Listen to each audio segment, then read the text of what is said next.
When life brings you to a standstill, my sciatica journey. I woke up one morning. I still remember it vividly. It was the 4th of August. As I share this story with you now, it's the 18th day since that morning.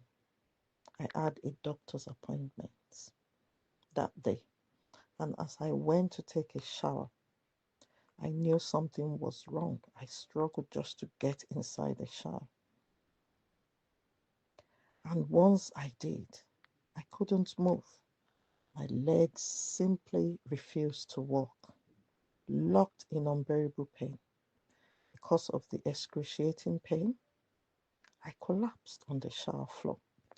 I screamed, and my family came rushing in. For almost an hour, they tried to lift me, but every attempt ended in more screams.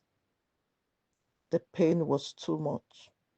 Eventually, it was agreed the ambulance had to be called. I lay on that floor for another 3 hours before they arrived. And when they did, it took over an hour just to move me from the bathroom to my bed. Imagine that. Just a few steps from my ensuite to my room, yet it took almost 2 hours. When the ambulance team and doctors assessed me, I was diagnosed with sciatica. They prescribed medication and assured me it would help. But 2 days later, the pain came back with full force. The ambulance was called again, and once more, the doctors confirmed it was sciatica.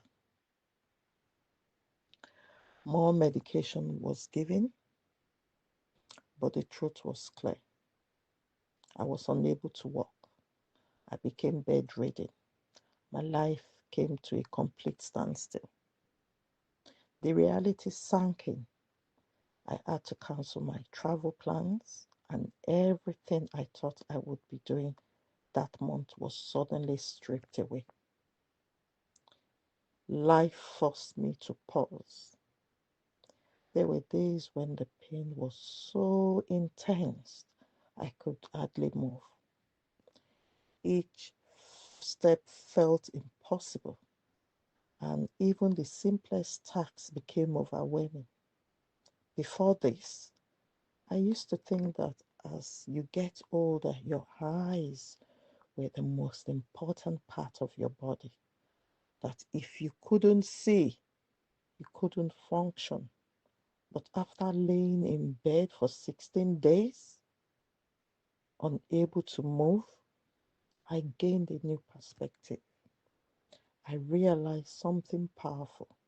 Every part of the body matters. Your legs, your arm, your sight, your hearing. Every single sense and movement is a gift. I will praise you, for I am fearfully and wonderfully made. Psalm 139, verse 14. Those 16 days of being bedridden were some of the hardest of my life. I couldn't even meet my most basic needs. When I needed the toilet for a wee or to empty my bowels, I had to shuffle off the bed onto a bucket. My husband and son helped me, and friends and relatives came too, emptying it throughout the day without complaint. Yet, through it all, my family stood by me faithfully. It was humbling, painful, but it revealed the depth of love and sacrifice they were willing to give. But thank God, things are changing with treatment, patience, and a physiotherapy. I have made progress. After 16 days in the middle of all this, I made a choice. I would not give up.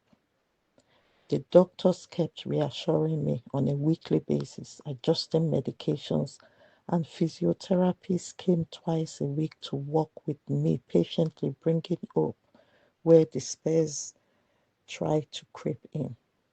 Their support, along with my determination, became the building block of my recovery. And in my weakness, I held on to God's promise. My grace is sufficient for you, for my strength is made perfect in weaknesses. 2 Corinthians 12, verse 9. I am no longer completely bedridden. I can now use a Zimmer frame and toilet razor. Sometimes that may seem small to others, but to me, it's a huge step forward. It's proof that progress, no matter how slow, is still progress. I started small at first.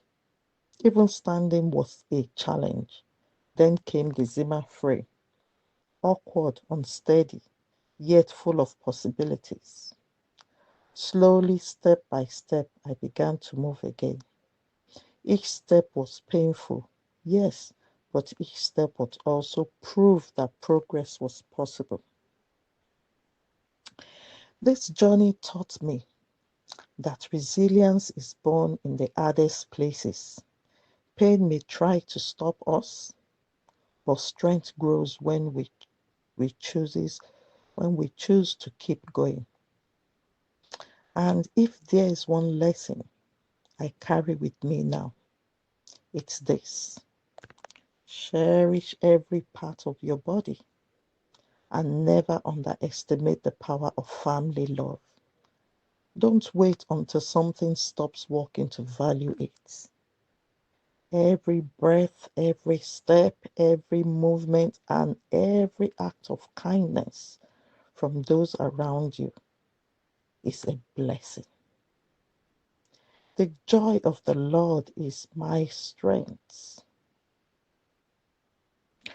I am still on this journey, still healing, but one thing I know for sure is this: no matter how heavy the challenge, there is always hope, always a way forward, and always a reason to keep walking one step at a time.